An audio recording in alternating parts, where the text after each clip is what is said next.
à toutes et à tous. Bienvenue à cette table ronde organisée consacrée à un sujet qui traite à la fois l'actualité, l'histoire économique et les débats démocratiques, la dette publique. 115, ce n'est pas seulement le numéro d'appel social d'urgence, c'est aussi celui d'un record, celui donc les 115% de dette publique française en 2025. Pourtant, la dette n'est pas seulement un indicateur ou un simple chiffre, c'est aussi une construction politique, un objet économique complexe et un enjeu très très concret pour les acteurs financiers et les décideurs publics. Je suis Fat Mathieu Pralon, enseignante d'économie à Sorbonne Université. J'ai le plaisir d'animer cette table ronde organisée par Melchior sur le financement de la dette publique. Pour m'accompagner, j'ai la chance donc d'avoir trois invités, trois experts. Stéphane Colliac, vous êtes économiste senior chez BNP Paribas. Vous observez au quotidien les marchés financiers ainsi que les conditions concrètes de financement des États. Benjamin Lemoine, donc vous êtes, bonjour, Bonjour. directeur en recherche, donc sociologie politique pardon, au CNRS et au centre Alvax à l'ENS Paris. Vous êtes spécialiste de la dette souveraine, de l'analyse des liens entre État et marchés financiers.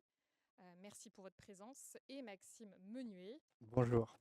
Bonjour, professeur d'économie à l'Université Côte d'Azur, spécialiste de la soutenabilité de la dette et des politiques budgétaires. Merci à vous trois pour votre présence ce jour. Nous allons d'ailleurs, sachez-le, donc structurer ce webinaire en trois temps forts. Partir sur une définition donc, de la dette publique. Concrètement, pourquoi aujourd'hui elle occupe une place si importante dans le débat public. Ensuite, explorer la question de la soutenabilité de la dette, des contraintes et des marges de manœuvre, puis discuter des perspectives, bien sûr, comment penser ou repenser la dette dans un monde en transition multiple. N'oubliez pas que nous sommes donc en direct sur Livestorm. N'hésitez pas à poser vos questions donc dans notre chat. Nous y répondrons avec plaisir à la fin de la séquence. C'est parti pour une heure de discussion, je l'espère, passionnante. Et pour commencer, avant même de parler donc de financement de la dette publique, il serait utile de rappeler aux internautes qu'est-ce que la dette publique et pourquoi elle occupe aujourd'hui une place importante dans le débat public. Qui souhaite commencer? On va avoir 3 approches différentes, donc on va avoir 3 définitions, probablement de la dette publique, mais la dette publique, ça dépend qui s'exprime et qui commente la question. À la base, ce sont des titres de dette que l'on émet, essentiellement sur les marchés financiers et qui vont servir à financer les déficits accumulés au cours des ans. Pour d'autres agents, ça va être un instrument financier sur lequel on peut placer, tout simplement, ou couvrir des risques. Les risques assurantiels, notamment, ont besoin d'être couverts par des fonds propres qui doivent être baqués sur de la dette publique parce que c'est considéré comme un actif sûr qui va permettre d'équilibrer tout ça. Donc, ça dépend vraiment des perspectives que l'on adopte. Merci beaucoup. Est-ce que vous complétez cette définition, peut-être sous l'angle de la sociologie? Bah, moi, je partage cette définition, qui est une définition financière de la dette publique. Je veux dire, elle est incontestable. Après, on peut avoir une approche plus élargie du concept de dette, en fait, que on voit à différentes formes d'engagement de l'État et des engagements auprès de créanciers financiers, mais il a aussi tout un tas d'engagements auprès de sa population. Et d'ailleurs, il y a des engagements sociaux vis-à-vis de sa population, mais aujourd'hui, on voit des engagements de sécurité, par exemple, et notamment l'inquiétude militaire et l'inquiétude, l'état de guerre international aujourd'hui va venir peser sur les finances publiques. Pourquoi? Parce qu'il va y avoir une exigence d'augmentation de la dépense dans le secteur militaire qui, en retour, va venir peser sur le budget de l'État et viendra en partie contraindre ou réorienter en partie, en tout cas euh, changer la dynamique de soutenabilité de la dette de l'État. Donc on voit bien que, et puis après on pourrait aussi définir le terme de public, hein, c'est-à-dire que là on a défini le terme de dette avec les différentes formes d'engagement de l'État, mais la dimension publique aussi de cette dette, elle me semble intéressante et importante, et elle renvoie à qui détient la dette. Et effectivement, aujourd'hui, la dette, elle est essentiellement détenue par des agents privés, et donc ça a des implications sur lesquelles on va revenir, je pense, en partie dans cette discussion. Effectivement, et Maxime, justement, vous souhaitez peut-être compléter? Oui, je suis totalement d'accord avec ces définitions. Pour l'économiste, ce qui est important, c'est de considérer la dette comme un stock et non pas comme un flux, un stock d'encours que l'État devra rembourser, payer des intérêts. On verra peut-être les différentes modalités. Et un autre point c'est de faire une distinction très claire entre la dépense publique d'une part, en analysant ses effets par exemple, dans quel secteur on doit investir, et l'autre question, c'est le financement de ces dépenses. On peut avoir par l'impôt, on peut avoir par la dette, on peut avoir par la création monétaire. Les économistes sont assez d'accord sur ce qui est important, c'est la dépense publique. Le mode de financement, ça l'est moins. On parle des grandes théories d'équivalence entre l'impôt et la dette, etc. Donc il y a plutôt un consensus sur l'importance des dépenses, moins un consensus sur le mode de financement de ces dépenses. Et garder à la tête que cette dette, c'est un stock, et ça sera important quand on parlera par exemple sur la soutenabilité, on regardera le ratio de dette sur PIB, qui peut-être déjà poser problème en lui-même, parce que la dette c'est un stock, et le PIB c'est un flux, c'est tout ce qu'on produit en une année. Donc déjà ce ratio a une inconsistance en lui-même, on pourra peut-être en discuter plus tard. Effectivement, et souvent on pointe du doigt, en tout cas, on parle de la dette publique sous l'angle de l'économie, et pourtant, c'est aussi une dimension sociale et politique. Je pense que vous avez des choses à dire ici, Oui, Benjamin. oui, oui, effectivement, j'ai déjà un peu dit, mais il y a une dimension de contrat social autour de la dette. Ça renvoie à un certain nombre d'engagements. Et puis, il y avait une sous-question tout à l'heure dans votre introduction sur pourquoi on en parle autant. Je pense que la dette, elle fait l'objet de l'actualité de manière récurrente. Euh, Pourquoi? Notamment si on fait une histoire pas trop longue, hein, mais on revient à la construction de la zone euro. En fait, les indicateurs de surveillance du déficit et de la dette, ils étaient centraux dans le projet européen lui-même. C'est-à-dire que les critères de convergence européens, qui étaient censés faire converger l'ensemble des économies de la zone monétaire euro, ils matérialisaient le fait qu'un certain nombre d'économies et de sociétés, on pourrait dire, s'alignaient vers un projet commun. Et donc, ces indicateurs, ils sont surveillés par les marchés financiers, mais ils sont aussi surveillés par les institutions européennes qui sont censées garantir ce projet de convergence. Et s'il y a de l'inquiétude qui émerge, aujourd'hui, il y a on va y revenir, mais il peut y avoir une inquiétude des marchés vis-à-vis de l'incertitude politique dans différents gouvernements, l'incertitude dans le contexte international, et puis on pourrait dire aussi l'incertitude vis-à-vis de l'engagement de différents gouvernements dans ce projet européen. Et typiquement, la montée de l'extrême droite, par exemple en Allemagne, peut constituer un scénario inquiétant vis-à-vis du consensus qui régnait jusqu'à présent, qu'il était dans l'intérêt de s'arrimer au projet européen, et la montée de factions politiques qui remettent en cause ce projet de stabilité peuvent générer une forme d'inquiétude et d'incertitude vis-à-vis de la dette publique. Et on y reviendra notamment vis-à-vis d'institutions comme la Banque centrale européenne qui, qui a été décisive dans la stabilité de la zone monétaire euro. Et ça, je pense que on parle beaucoup de dette publique, mais il faut absolument arrimer au sujet monétaire et au sujet banque centrale qui, en réalité, permettent de consolider l'infrastructure européenne et qui ont connu une évolution majeure sur les 25-30 dernières années, la Banque centrale européenne et ses manières d'interagir avec les gouvernements de la zone euro. Merci Benjamin, et vous me faites une superbe transition justement parce que j'avais une question à Stéphane. Comment les marchés financiers regardent-ils la dette d'un État? Quels sont les signaux qu'ils observent en priorité? Alors, il regarde la dette publique, bien évidemment, mais aussi son évolution probable, parce que c'est un stock, comme Maxime l'a dit, et le passé a peu d'importance pour les marchés financiers. Donc, ce qui les intéresse, c'est l'avenir, et de quelle façon la dette va évoluer. Est-ce qu'elle sera plus facilement remboursable, moins facilement remboursable? Est-ce que on est dans un épisode d'inflation important ou pas? Parce que ce que va apporter la dette, c'est un taux d'intérêt nominal, d'ores et déjà. Donc, on peut calculer le taux d'intérêt réel par rapport à ce qu'est l'inflation en ce moment. Donc le taux d'intérêt réel, c'est ce qui correspondrait véritablement à la situation de la dette publique et à l'appréhension par les marchés de cette dette publique.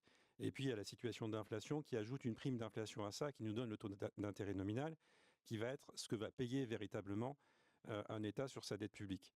Donc le taux d'intérêt est un élément important. Benjamin vient d'en parler, la construction européenne, c'est ce dans quoi on se situe. Donc ça veut dire aussi que la convergence des taux d'intérêt au sein de l'Union européenne, enfin de la zone euro plus spécifiquement, est un sujet important également, et qu'on va regarder donc les écarts de taux. On va regarder ce qu'on appelle les spreads. on va regarder les écarts de taux entre le principal pays de la zone euro, l'Allemagne, et les autres pays. L'Allemagne étant la référence, puisque c'est le plus gros pays, aussi celui qui, tout en étant gros, a eu un sérieux budgétaire et donc une dette plutôt réduite et pas très très loin des 60% du feu traité de Maastricht, mais qui a été conservé aussi par la suite. Et donc on se compare à l'Allemagne, même si, il faut quand même le préciser, l'Allemagne a maintenant une dette qui augmente, parce qu'elle a décidé de dépenser plus dans ses infrastructures, plus dans son armement, et donc va avoir une dette qui augmente. Ça veut dire que la référence européenne a un taux qui augmente. Ça, c'est un élément important à avoir en tête. Et par rapport à ça, on a un écart de taux. Alors, il y a un contexte qui est quand même pas absent dans la façon d'appréhender la dette française en ce moment, c'est la dissolution de 2024. C'est pas textbook, les faits ont quand même une importance. Et donc l'incertitude que ça a généré, ça fait aller le spread entre France et Allemagne au-delà des 60 points de base, donc moins d'1%, bien évidemment, mais 60 points de base d'écart de taux entre la France et l'Allemagne, c'est ce qu'on avait avant la dissolution. Et on a été la plupart du temps, depuis, au-dessus de ça. Donc ça veut dire des taux d'intérêt plus importants, ça veut dire une charge de la dette qui, au fur et à mesure du temps, augmente et qui alimente le ratio de dette au fur et à mesure du temps. Ça veut dire que pour stabiliser la dette, ça devient de plus en plus compliqué. On en parlera tout à l'heure, mais plus les taux sont importants, plus la charge de la dette est importante, plus hors charge d'intérêt, il faut avoir un déficit réduit, voire pas de déficit du tout pour stabiliser la dette publique. Donc cette façon de regarder la dette française, elle est importante, elle s'est un peu dépréciée, cette façon. Enfin, elle a été dépréciée aux yeux des investisseurs. Mais avant le déclenchement de la guerre en Iran, et au moment du vote du budget, on était parvenu à ce que le spread redescende à 60 points de base. Donc ça veut dire qu'il y a une question d'incertitude, avoir ou ne pas avoir un budget, par exemple, pure incertitude, ou la question du déficit. Et ça aura une conséquence aussi sur le rating, on va en parler tout à l'heure, mais la question du déficit qui est élevé en France, qui est au-delà de 5% du PIB encore, qui est un objectif pour le réduire à 5% du PIB en 2026, donc ça reste encore élevé, ça veut dire qu'on a une dette qui augmente, on peut très bien avoir une appréciation par les marchés financiers qui se dégrade, et donc un taux pour lequel la prime par rapport au taux allemand a peu de chances de diminuer. Merci, parfait. Vous avez parlé de primes, vous avez parlé de taux d'intérêt. Donc j'ai une question forcément pour vous, hein, Maxime, et qui fera une belle transition pour la deuxième partie sur la soutenabilité. Justement, nos étudiants aiment bien savoir et comprendre le concept de soutenabilité de la dette. Est-ce que vous pourriez nous préciser cela? Oui, alors je vais répondre à la question, puis après je voudrais peut-être réagir à ce qui a été dit. Pour répondre à la question, je vais peut-être être un peu décevant parce qu'il n'y a pas de définition très claire sur la soutenabilité de la dette. En fait, ce qui est important, c'est de distinguer deux concepts. Le premier qui est la solvabilité d'un État, et le deuxième concept qui est celui de la soutenabilité. Pour la solvabilité, il y a des critères très précis, des définitions très précises. C'est la contrainte budgétaire intertemporelle de l'État, le fait que l'État ne puisse pas rouler la dette de manière indéfinie.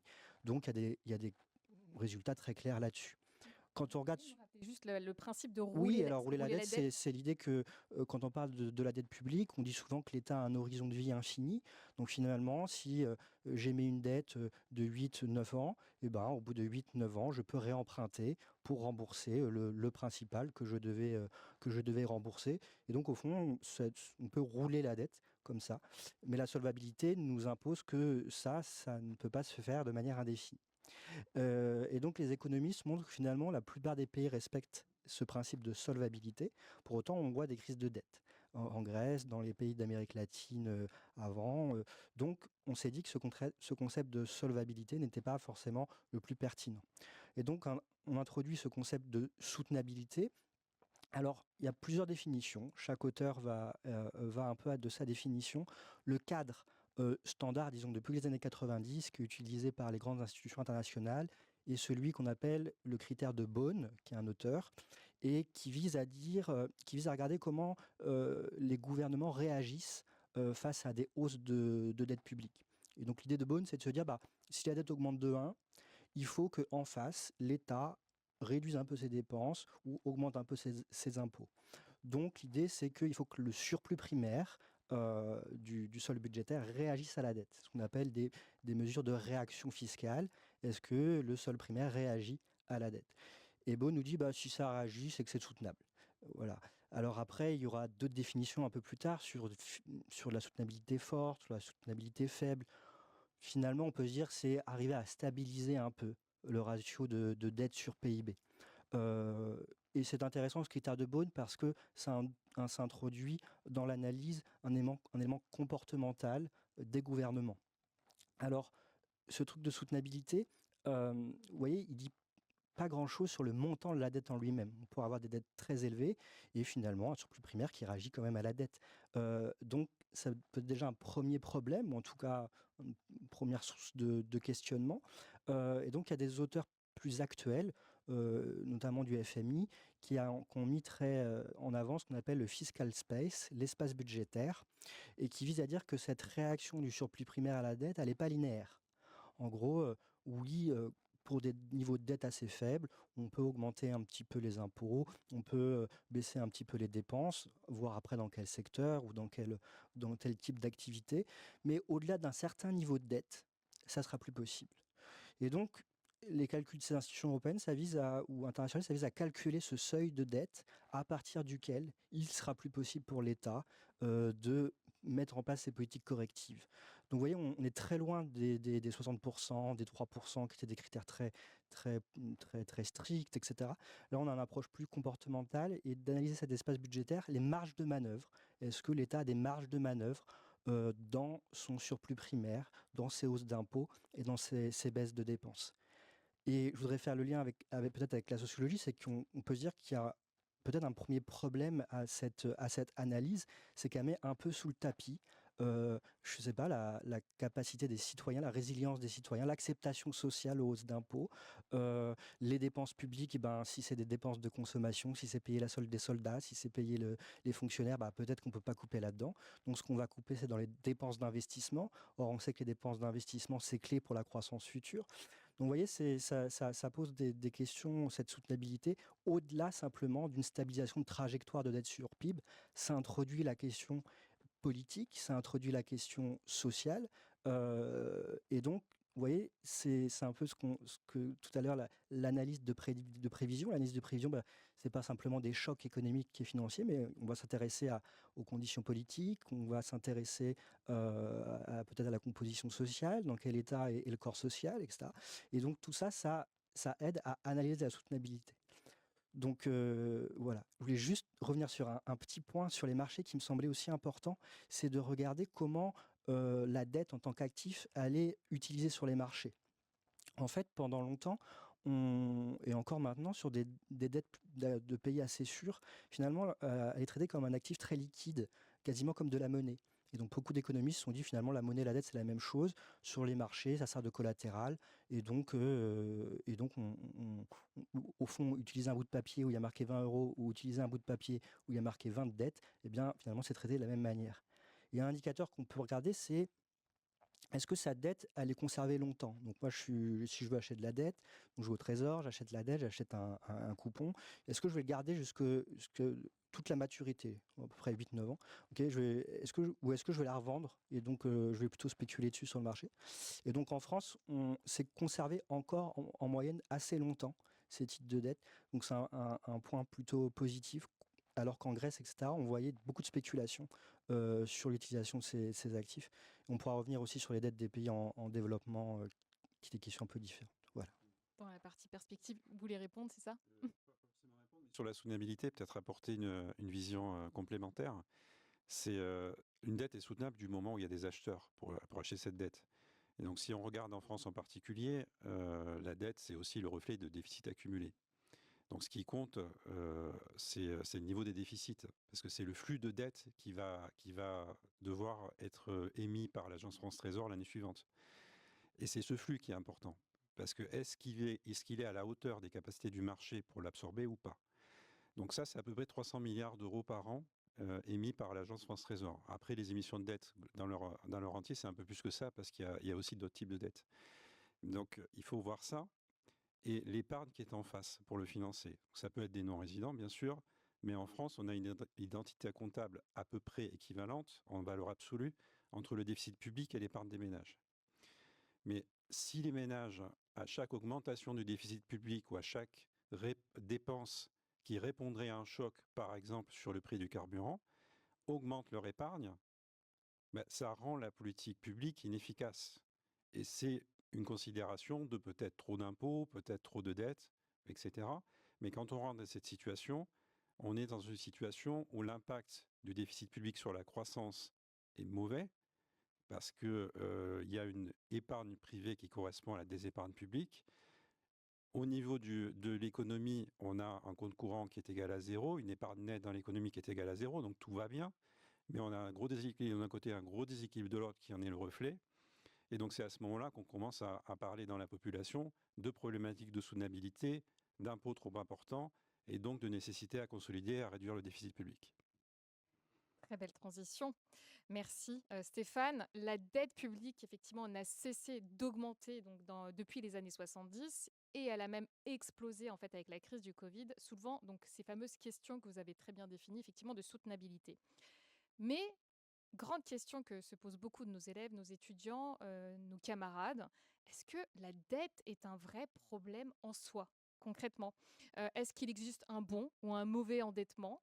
Qui souhaite commencer? Benjamin. Moi, je veux bien et un peu réagir parce que je suis ravi des réflexions et de l'intégration de la dimension sociale et politique. Et je voudrais juste enfoncer un peu le clou sur l'aspect de la dette roulée.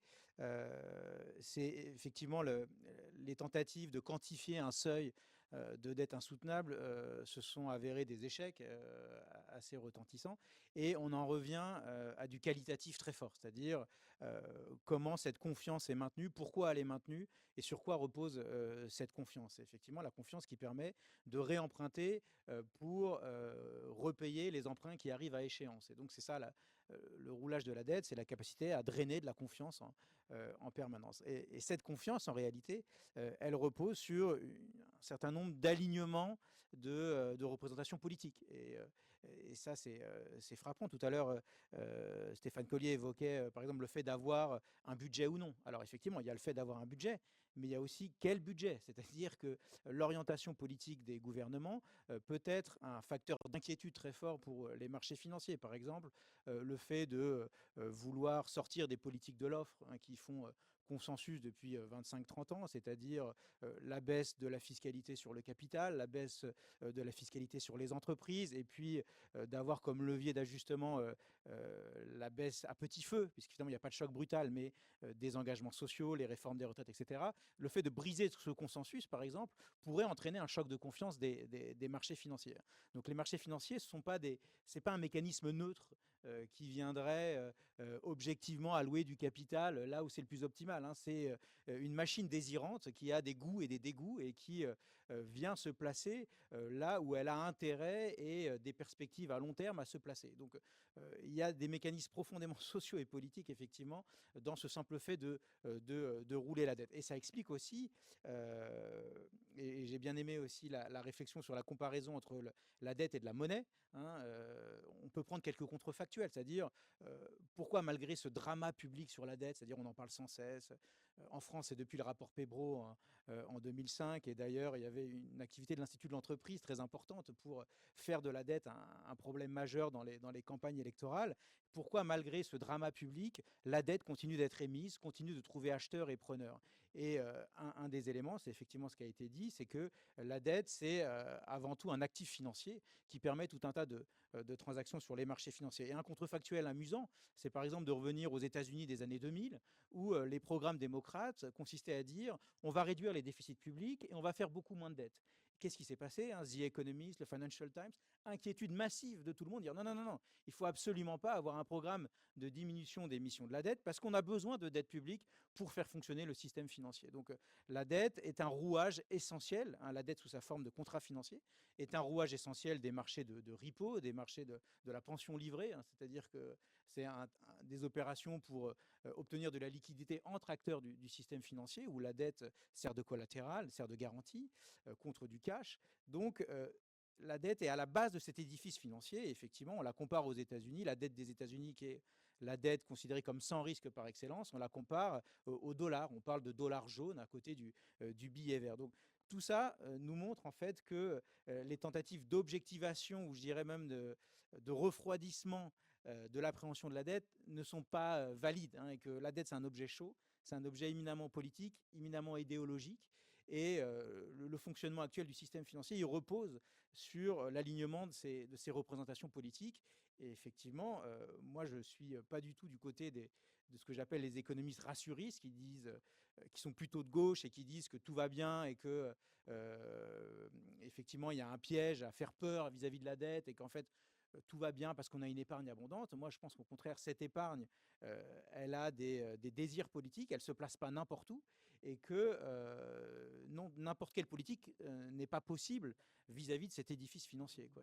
Il faut un certain nombre de promesses politiques pour obtenir la confiance de cet édifice financier. Et ça, c'est une dimension qui me semble essentielle.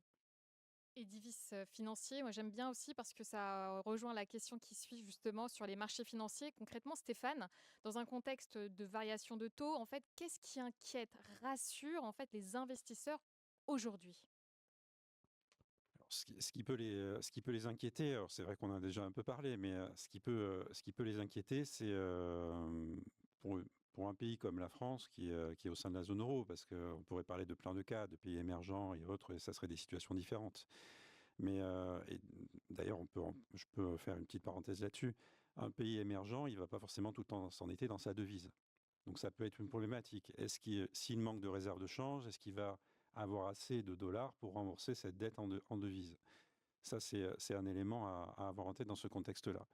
Pour la France en particulier, bah, c'est une question de taux d'intérêt, une question de contrôle du déficit public sur la longue période et de pouvoir financer les priorités.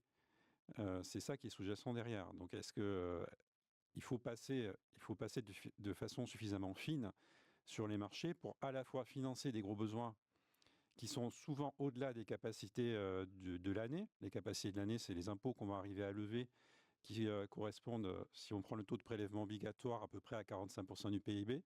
Si on ajoute à peu près les autres recettes, ça fait à peu près 51% du PIB.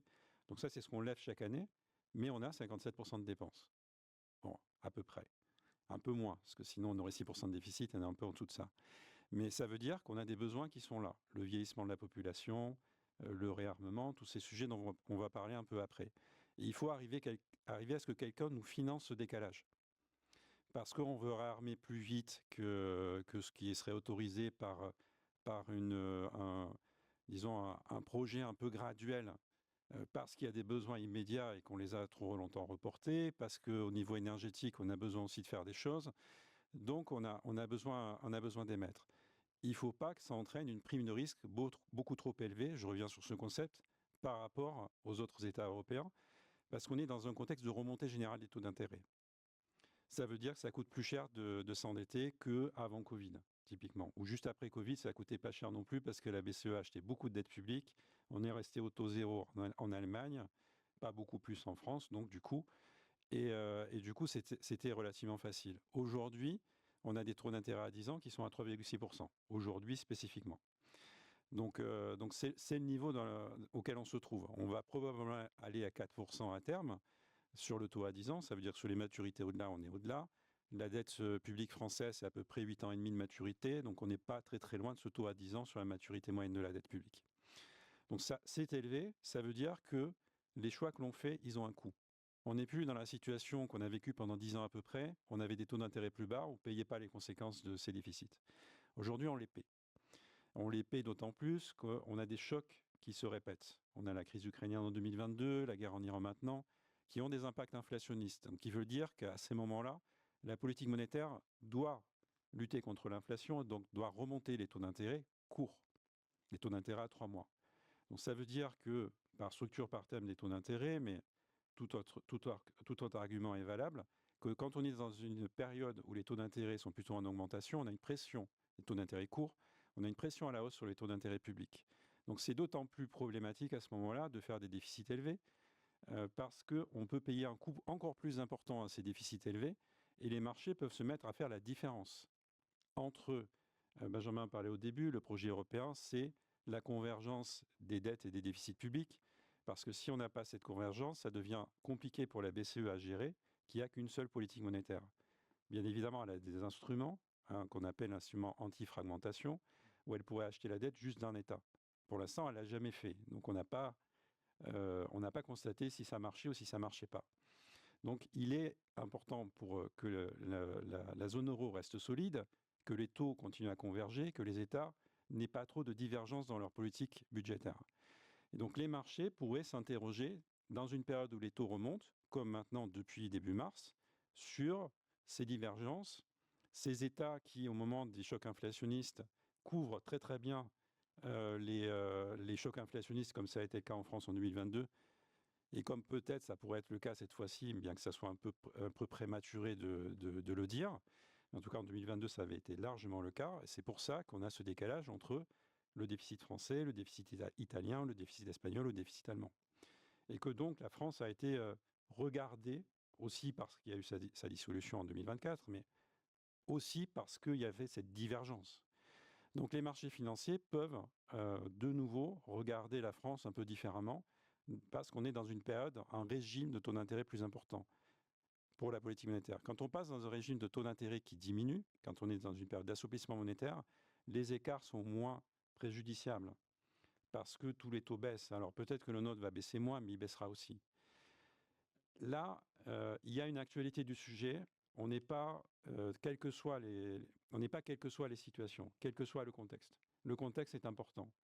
Et donc le contexte aujourd'hui, il invite donc à être prudent sur la politique budgétaire. C'est pour ça que le gouvernement n'a pas emboîté pas dès le lendemain de la hausse du prix du carburant pour annoncer des mesures de soutien. Merci Stéphane. Est-ce que quelqu'un souhaite compléter?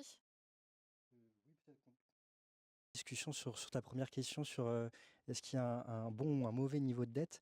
Alors en fait, c'est une question assez récente parce que si on prend le 19e ou le 18e siècle, cette question ne se pose tout simplement pas. Pourquoi? Parce que surtout au 18e siècle, on avait dans l'idée que la dette, c'était d'abord et avant tout un problème de répartition, comme l'impôt. On prenait l'argent des contribuables et on l'a donné aux propriétaires de la dette. Et donc, dans cette perspective, ça n'avait aucune espèce d'impact intertemporel. Tout se passait dans la génération. On peut penser à une phrase de Melon assez célèbre, que les dettes sont un transfert de la main droite vers la main gauche. Et donc, cette vision redistributive de la dette, alors on comprend bien à l'époque parce que c'est essentiellement une dette interne. Et donc finalement, si ceux qui sont propriétaires de la dette soit à l'intérieur du pays, on peut se dire que d'un niveau agrégé, la dette n'a aucun effet. Donc, finalement, cette question du bon ou pas niveau dette, elle est délicate, tout simplement parce que, comme je l'ai dit tout à l'heure, ce qui est important, c'est la dépense publique. Ça, on peut se dire, oui, il y a des bons ou des mauvais niveaux de dépenses publiques. On peut l'analyser par l'effet des multiplicateurs keynésiens ou d'autres types de... Voilà. Mais sur le mode de financement, ça a peu d'importance pour beaucoup.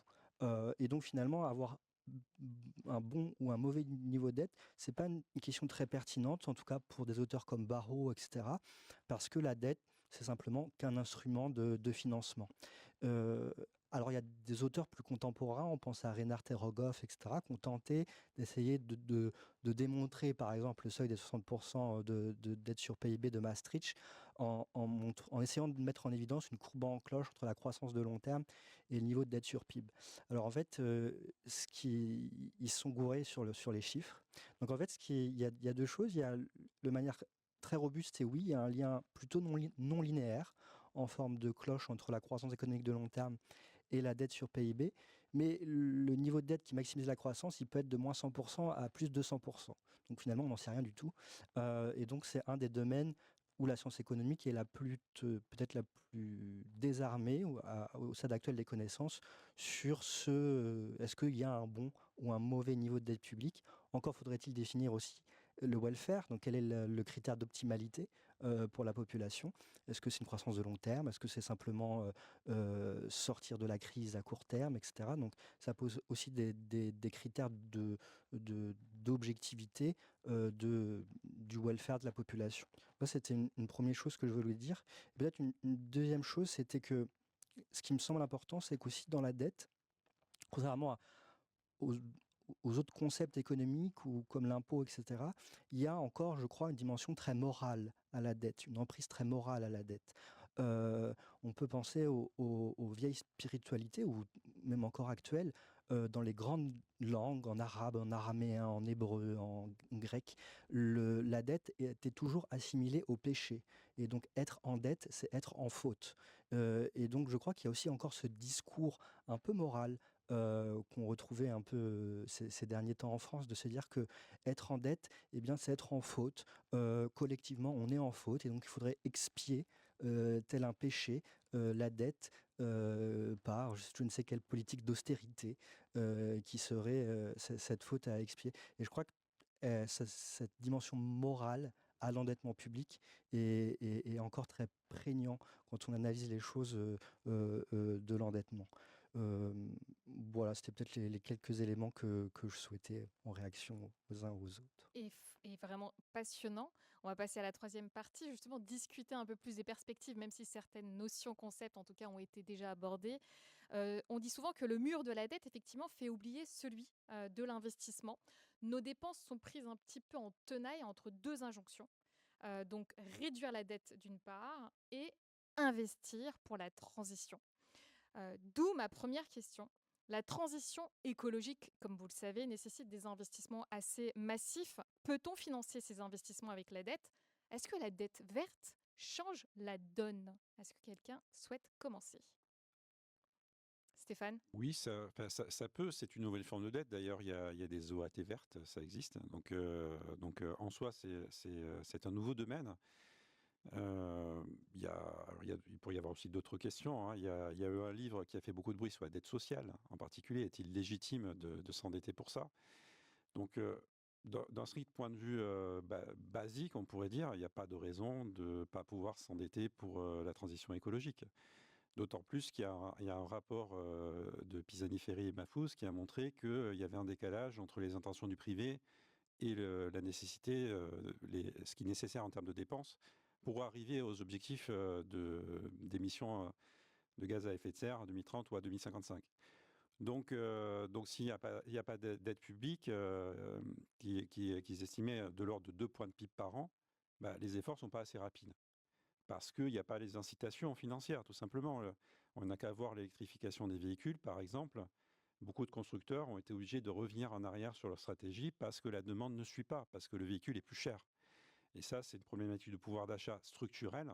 On peut regarder le pouvoir d'achat année sur année avec l'inflation de l'année en question, mais il y a la question du niveau de vie en général. Si la voiture coûte 20% plus cher que quand elle était thermique, les ménages n'ont pas eu 20% de plus de revenus pendant ce temps-là, donc ça veut dire qu'il y a une problématique de pouvoir d'achat et qu'il y a besoin d'aide. C'est une dimension. La transition du bâtiment, c'est la même chose, ça coûte cher. Tout ce qu'on dit aux gens, c'est qu'en gros, ça ne sera pas rentable pour eux, ça sera rentable pour leurs enfants. Donc faut y croire pour le faire et se dire que on a peut-être les moyens pour le faire. Dans ce cas-là, c'est pas une perte, on a l'épargne qui est à côté, ok, mais tout le monde n'a pas les moyens, donc ça veut dire qu'il y a besoin d'aide. Et c'est comme ça que la transition sera plus rapide aussi. Les Chinois, pour électrifier leur économie, ils ont massivement subventionné, à un niveau qu'on a du mal à estimer parce que c'est très opaque. Mais on le voit dans les prix qu'ils sont capables de faire. Un prix qui est très très bas, c'est le signe qu'il y a des subventions très très fortes pour qu'ils soient en dessous du coût de revient. Et c'est comme ça aussi qu'ils gagnent leur part de marché. Donc ça veut dire que ces subventions doivent être importantes. Doit-on les financer? De quelle façon doit-on les financer? Si ça génère un déficit, ça va par nature être financé par de la dette. Parce qu'il y a d'autres besoins qu'on ne peut pas galvauder. Il y a le vieillissement de la population qui est là. Ça veut dire que les dépenses de santé, naturellement, année par année, augmentent plus vite que le PIB. Donc le poids des dépenses de santé dans le PIB augmente parce que les gens vieillissent. Il y a plus de pathologies qui sont liées au vieillissement de la population, plus de besoins liés au fait qu'ils vieillissent et qu'ils doivent être dans des maisons de retraite, d'avoir une assistance plus importante. Ça coûte de l'argent. Les retraites en elles-mêmes, il y a moins de gens qui travaillent, plus de gens qui sont à la retraite, quel que soit l'âge de départ, parce que les gens vieillissent. Donc tous ces aspects-là, il faut continuer à les financer. Il y a le réarmement, on a dit démographique à un moment, mais le réarmement tout court, ReArmEU, augmenter les budgets de défense. Donc tous ces éléments-là qui s'accumulent, on ne va pas pouvoir prendre 5-6 points de plus de fiscalité sur la population. Ce n'est pas forcément optimal, parce qu'il y a le niveau optimal de dette. On peut se poser la question par rapport à ça, mais il y a le niveau optimal de fiscalité. Au-delà d'un certain point, peut-être que le rendement de cette fiscalité diminue parce que ça dérange trop l'activité économique. Donc, si la dette reste finançable, c'est légitime d'utiliser ces instruments d'endettement. Ils peuvent être franco-français, ils peuvent être aussi européens. Et là, on a une nouvelle dimension qui s'ajoute par rapport à tout ce qu'on a dit jusqu'ici.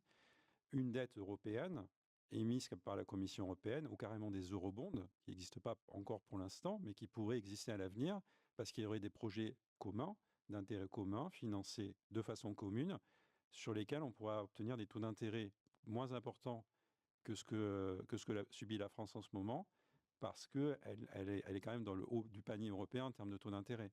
Et ça pourrait être légitime de créer ce type d'instrument, les financer de cette façon-là. Merci Stéphane. Et justement, quels mécanismes de financement explorés par le passé, alternatifs au marché, peuvent être mobilisés? Et je pense que c'est une question pour vous, Benjamin. Heu, oui, je pense que cette question du contexte sur laquelle on est revenu, est vraiment fondamentale. Heu, on a parlé de réarmement, de guerre et de contexte international. Je pense que tout ça, invite à, enfin, de fait, revisite, tout un tas d'éléments qu'on a pu connaître, par le passé.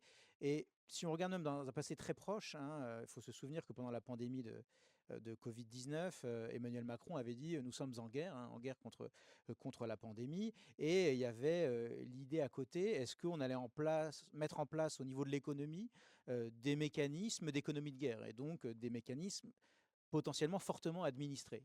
Qu'est-ce qu'on avait en parallèle de cette guerre contre le Covid-19? On avait une évolution exponentielle de l'attitude de la Banque centrale européenne, Stéphane est revenu dessus, qui avait fait quoi? Qui avait racheté massivement des dettes de la zone euro de façon indiscriminée, hein. C'est-à-dire que toutes les dettes potentielles de la zone euro pouvaient être achetées au bilan de la Banque centrale européenne, y compris de la dette privée, hein, qui pouvait être achetée. Donc tout un tas d'éléments qui étaient tabous au début de la construction de la zone monétaire européenne avaient été brisés, et ils étaient en partie brisés discrètement au niveau technique, c'est-à-dire sans qu'il y ait eu de grands débats politiques autour de ces outils, au nom du contexte en réalité, hein, au nom de l'adaptation au contexte. C'était la même chose dans le cas de la crise des dettes souveraines européennes et du sauvetage de la Grèce. Peu à peu, hein, des tabous étaient brisés, des tabous, on pourrait dire technocratiques, étaient brisés. Et typiquement, on peut se poser la question, est-ce qu'au nom de ce contexte international très instable, au nom de cette situation écologique urgente, est-ce que un certain nombre de tabous pourraient être brisés et des dispositifs explorés par le passé revisités, hein? Et effectivement, moi, je sais pas que je suis adepte, mais j'ai fait en partie de l'histoire. Et donc, lorsqu'on regarde, lorsqu'on va déterrer les archives du fonctionnement de l'État vis-à-vis du financement de son trésor, du financement de ses déficits, on voit que le recours à la dette de marché, qui est aujourd'hui dominante, hein, était marginal, par exemple, au sortir de la Seconde Guerre mondiale, et que une grande partie du financement de l'économie et de l'État était assurée par la monnaie, hein, et était assurée notamment par un système de contrôle du crédit dans l'économie nationale. C'était arrimé à des dispositifs de planification. Aujourd'hui, on a le terme de planification écologique, mais il n'est pas adossé à ce type d'ingénierie financière qu'on pouvait avoir typiquement au sortir de la Seconde Guerre mondiale. Et il y avait aussi ce qui s'appelait le circuit du trésor, c'est-à-dire un ensemble d'institutions satellites autour de l'État, un ensemble aussi de banques qui étaient publiques ou parapubliques, qui avaient pour obligation de prêter à l'État, hein. C'était des mécanismes de financement administrés à des taux réglementés. Et ce faisant, l'État pouvait aussi contrôler l'allocation du crédit à l'économie, hein. L'État avait directement un levier sur le contrôle de la monnaie et donc indirectement sur le contrôle de l'inflation. Bref, il y a tout un tas de dispositifs qui laissent place à un autre imaginaire que celui du tout marché pour financer tout un tas d'investissements. Et d'ailleurs, une des blagues à l'époque d'un haut fonctionnaire de l'État, François Bloch-Léné, c'était de dire, à l'époque, on avait donc ces mécanismes administrés qui captaient les liquidités, et on avait transformé ces liquidités en barrages hydroélectriques, et donc en investissement indispensable pour la reconstruction de l'économie française. Donc voilà, je pense que l'état du débat, l'enjeu du débat actuel, c'est celui-ci, c'est-à-dire face à un contexte international qui nous rappelle partiellement seulement, parce que le passé se répète jamais, mais en tout cas avec des éléments qui rappellent certains phénomènes passés. quel dispositif on va réactiver, quel dispositif on est prêt à réactiver. Et typiquement, la Banque centrale européenne, son rachat des dettes souveraines sur le marché secondaire, qui est aujourd'hui existant sous le mode de l'antifragmentation, mais comme le disait Stéphane, qui n'a jamais été expérimenté et qui serait expérimenté avec des conditions politiques très fortes de surveillance de l'état des déficits, etc. Donc, qui est arrimé en gros à des critères austéritaires, pardon, d'utiliser peut-être un mot un peu rapide ici, mais en tout cas arrimé à la discipline budgétaire et financière. On peut se poser la question de pourquoi on arrimerait ça à des critères de discipline budgétaire? Est-ce qu'on ne peut pas venir sécuriser le financement des États en raison des besoins internationaux et des besoins écologiques et sociaux? Pourquoi faudrait le conditionner à des politiques qui en réalité sont orientées socialement et qui servent certains intérêts et pas tous? Donc, je pense qu'il y a un débat à poser sur les infrastructures monétaires et financières qui peuvent permettre de financer des réponses à des urgences nouvelles. Merci Benjamin. Moi, j'ai une question aussi en complément de tout ce qui a été dit ici. Faut-il repenser finalement la manière dont on enseigne la dette aux élèves, au public jeune finalement? Quelles idées reçues faut-il déconstruire en priorité? Oui, alors, juste avant de répondre à la question, je pensais comme ça à quelques exemples en lien avec l'écologie et la dette publique. Par exemple, pour les pays en développement, il y a eu ça a commencé dans les années 80, ce qu'on appelait les plans de nature versus debt swap. Donc c'était l'idée que finalement, on allait alléger des dettes qui étaient essentiellement des dettes externes pour les pays en développement. Donc toi, pays en développement, tu ne me dois plus rien, mais en échange, tu dois investir dans des programmes verts, dans des grands parcs de préservation écologique, environnementale. On pourrait se dire que cette logique pourrait s'appliquer très bien aux pays développés aussi, même dans l'Union européenne, de se dire en échange que la Banque centrale européenne allégerait une partie de la dette dans certains pays, en échange d'engagements écologiques des États. L'autre point qui me paraît important aussi, c'est comment collecter l'épargne, comment capter l'épargne. On a dit que c'était un point très important. Par exemple, le Sénégal a mis en place depuis quelques années, je crois depuis l'année dernière, des bons diasporadiques. Donc en fait, l'État sénégalais émet des obligations en direction de sa diaspora. Et donc c'est une manière pour l'État sénégalais de capter l'épargne de la diaspora qui est assez conséquente. Donc il y a quand même des dispositifs, si on regarde même si on s'excentre un petit peu de notre Occident, des mesures qui peuvent, pourquoi pas, être appliquées en France ou dans la zone euro. Pour revenir à ta question, sur l'enseignement de la dette, je crois qu'il y a peut-être plusieurs choses, moi, qui me frappent. La première, on l'a beaucoup évoqué, c'est que je crois qu'on regarde aussi, on enseigne beaucoup la dette sur la partie offre, donc l'émission de dette publique, les critères de soutenabilité, comment l'État finance ses dépenses, etc. Mais souvent, on ignore un peu le côté demande. On l'a dit tout à l'heure, c'est qui achète cette dette, qui sont ces détenteurs de la dette publique, quels critères sociologiques ils respectent, quels critères politiques ils sont, est-ce que c'est des résidents, est-ce que c'est des non-résidents, si au fond c'est la Banque de France qui détient une grande partie de la dette française et que la Banque de France est une filiale à 100% de l'État, c'est juste un jeu d'écriture du coup dans le bilan de l'État en tant qu'institution publique. Donc le problème de la dette ne se pose pas vraiment. Donc je crois qu'il y a cette première dimension de se dire sur la dette publique, parlons aussi du côté demande. Le deuxième point, c'est introduire ce que Benjamin a évoqué, aussi des éléments politiques et sociologiques. La dette publique n'est jamais distincte de ces conditions. Peut-être que là, l'histoire peut être importante dans l'enseignement. Rappelons aussi que la dette n'existe que parce qu'il y a des guerres. C'est parce qu'il y a eu des guerres dans l'histoire que la dette publique est apparue comme un moyen de financement des dépenses publiques, parce que quand à un moment donné, il faut faire des dépenses extraordinaires, l'impôt ne peut pas suivre, la création monétaire ne peut pas suivre.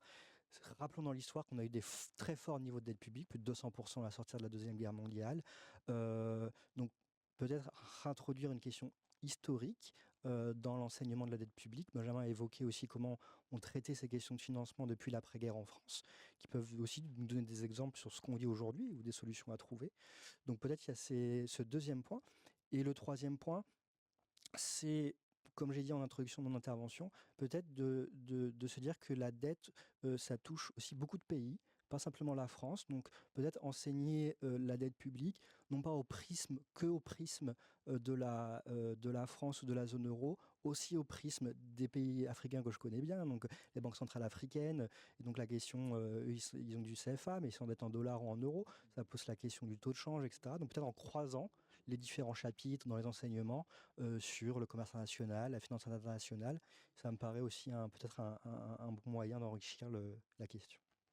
Un complément rapide. Oui, moi, vraiment, je bois du petit lait. Je souscris absolument à toutes ces propositions. Je voudrais en compléter, par exemple, sur l'aspect demande. Effectivement, je pense que ça, c'est clé. Et puis, ça permet surtout de déniaiser, en réalité, un débat public qui me semble vraiment obturé par une fausse pédagogie, quoi. C'est-à-dire une fausse pédagogie qui souhaite faire peur. Voilà, enfin vraiment, mais je pense que c'est pas seulement c'est pas gratuit, quoi, hein. On cherche pas à effrayer pour effrayer. Il y a vraiment un projet idéologique derrière l'idée de dramatiser la dette, de la rendre catastrophique, qui est en gros de maintenir le statu quo, quoi. C'est-à-dire de maintenir un système dans lequel l'intégralité du débat public doit être orientée vers la stabilité financière, vers la diminution du risque politique pour les investisseurs financiers. Et donc, je pense que tout l'état de ce débat n'est pas gratuit. Et donc, il faut absolument s'en déprendre. Et je partage, par exemple, le fait de passer par la demande des souscripteurs de dette publique. Ça permet de déniaiser et de voir qu'il y a différentes formes de propriété de la dette. Tout à l'heure, je parlais de la dette sociale, mais voilà, il y a différentes formes de revendication de paiement à travers l'État. Et donc, on pourrait envisager la dette sociale, avec la dette sociale, un ensemble de créanciers sociaux. Et typiquement, lorsqu'on attend sa retraite, on est un petit créancier social qui attend sa retraite future. Et lorsqu'on a une réforme des retraites, eh bien, c'est une forme de défaut sur la promesse sociale de l'État. Pourtant, on ne le voit jamais comme un défaut aussi important qu'un défaut sur la dette financière. Donc voilà, tous ces déséquilibres dans le débat public, je pense ils sont liés à des formes d'intérêt à maintenir cet état du débat public et passer par le décryptage de la demande, qui sont les créanciers. Ça réinjecte des conflits sociaux, hein, même de la lutte des classes, pour dire peut-être un gros mot, mais qui permet de rendre tout ça intéressant. C'est-à-dire que ce n'est pas simplement un débat technique, il y a certains segments de la société qui sont intéressés à la dette, qui la détiennent. Lorsqu'on est dans des régimes de retraite par capitalisation, eh bien, les retraités ont une partie de leur placement qui repose sur la soutenabilité de la dette et qui sont directement impliqués. Lorsqu'on est dans un régime de retraite par répartition, ce lien, il est beaucoup plus faible, il est beaucoup plus relâché, et donc il est pas automatique. Et donc tout ça, ça s'explique, et tout ça, je pense, rend intéressant effectivement la dette qui peut parfois repousser, précisément parce qu'il est traité uniquement sous un angle de dramatisation, de catastrophisme, et qui à nouveau n'est pas gratuit et qui sert certains intérêts. Merci Benjamin. Merci à vous trois d'ailleurs, hein, pour ces éclairages complémentaires. Nous allons passer aux questions et je vois qu'il y en a plusieurs et on manque de temps, donc je vais en poser quelques-unes, et notamment une en tout cas une personne qui vous demande le lien entre l'histoire et le montant actuel de la dette publique française et la création de l'UE. Est-ce qu'il y a un lien entre l'explosion de la dette? Est-ce que quelqu'un souhaite répondre à cette question tout d'abord? Il y a un lien évident parce qu'on a dit que la dette, c'était un stock. Et donc, c'est l'accumulation des déficits passés qu'on a financés par la dette qui se transforme aujourd'hui. Si on regarde l'histoire, ce qui était intéressant, c'est que pendant longtemps, donc, la dette, on a évoqué, était l'outil de financement par excellence des guerres. Et donc, on avait finalement, avant la Seconde Guerre mondiale, disons des cycles guerre-paix. On pouvait reprendre la dette. En période de conflit, ça augmentait. En période de paix, ça baissait. Ce qui est plus problématique depuis les années 70, c'est qu'on est dans un régime de hausse de la dette en période de paix. Et donc cette dette, elle ne sert pas à financer des dépenses extraordinaires comme que ça peut être le cas au début du siècle, mais pour des dépenses structurelles du train de vie de l'État. Un caractéristique en France, c'est un des pays développés très caractéristique pour ça, où on est en déficit primaire chronique. Donc c'est-à-dire que si notre dette publique est à zéro, on sera quand même en déficit. Alors, la plupart des pays développés arrivent à générer quand même du surplus primaire. Ça, c'est aussi inquiétant. Mais je crois que c'est plus l'histoire institutionnelle de la France politique que peut-être l'histoire de la dette en elle-même. Merci Maxime. J'ai une question pour Benjamin. Je La soutenabilité de la dette publique est-elle menacée par les cycles électoraux? Heu, Il n'y a pas de gros mots, hein. non, non, non, non, non, pas du tout, mais ouais, ça rejoint tout ce que je disais tout à l'heure sur la confiance et effectivement chaque élection, mais alors tout à l'heure l'élargissement de la perspective était fait avec les pays, disons du sud global, hein, mais dans lesquels, par exemple, un vocabulaire comme celui de risque politique, en Amérique latine, ça fait l'actualité en permanence, hein. Quel est l'état du risque politique? Pourquoi? Bah, parce que ce risque politique, il matérialise le degré de confiance des prêteurs et notamment des prêteurs privés internationaux, dans la dette publique d'un État donné. Et donc chaque échéance électorale vient rebattre les cartes de ce risque politique. Et donc dans la mesure où on aurait un, un parti politique qui a des chances très probables de gagner et qui déciderait de sortir du cadre euh, compris comme le régime d'attente moyen de l'architecture financière, oui, on pourrait avoir un choc, un choc sur la dette qui serait lié à l'événement d'une élection politique. Enfin, typiquement, euh, on a un exemple en France, mais c'était par exemple l'élection de François Mitterrand dans les années 80, qui s'est traduit parce qu'il y a eu un petit défaut de coordination un peu délibéré avec la Banque centrale, mais une fuite des capitaux massifs, enfin en tout cas significative, au moment de l'élection de François Mitterrand, puisque le programme de François Mitterrand à l'époque était présenté comme un programme de rupture très important, hein. Donc ça a fait long feu évidemment, puisqu'il y a eu le tournant de la rigueur et puis une rebifurcation très peu de temps après. Mais on peut aussi imaginer que, on peut aussi considérer par exemple que le gouvernement de Syriza en Grèce a été une expérimentation de ce choc d'offres politiques qui s'est traduit par une crise de la dette souveraine amplifiée. Bon, le choc sur les marchés de la Grèce, il avait eu lieu avant l'élection du gouvernement Syriza,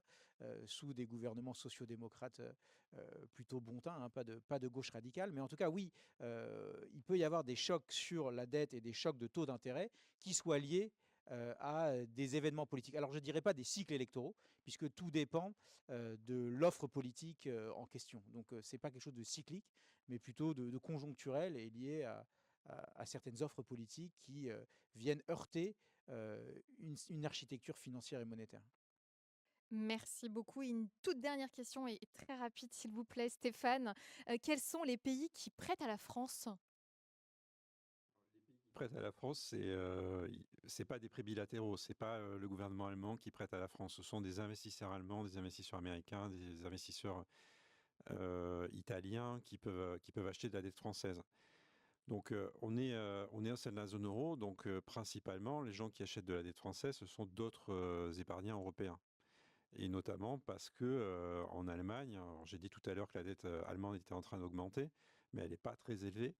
Et la première dette, je pense que c'est vrai si je dis ça, je ne suis pas tout à fait sûr à 100%, mais la première dette en absolu, c'est la dette française en Europe, plus que la dette allemande. Et donc, quand on a besoin de faire un portefeuille euro, on a besoin d'avoir de la dette française dedans parce que c'est la première dette et qu'on a dit justement qu'il n'y avait pas que l'offre, il y avait aussi la demande. Et la demande, c'est notamment les plans d'épargne retraite, c'est tous ces éléments-là pour lesquels on a besoin d'avoir de la dette publique. Donc, ce sont les autres pays, les épargnants des autres pays européens qui achètent principalement la dette française. Et c'est vrai que la proportion de détention par les non-résidents est plutôt élevée en France. Mais c'est aussi lié à ce déséquilibre entre une dette qui est la principale dette européenne et en face des besoins d'épargne qui sont répartis dans les différents pays. Merci beaucoup Stéphane. Merci à vous trois. Si on devait résumer très rapidement notre sujet du jour, on pourrait dire que finalement comprendre la dette, c'est comprendre comment une société décide de financer son avenir. J'espère que cette table ronde, en tout cas, vous aura donné, à vous, internautes, les clés pour aborder ce thème avec nuance, esprit critique, mais aussi curiosité. Merci à toutes et à tous pour votre attention.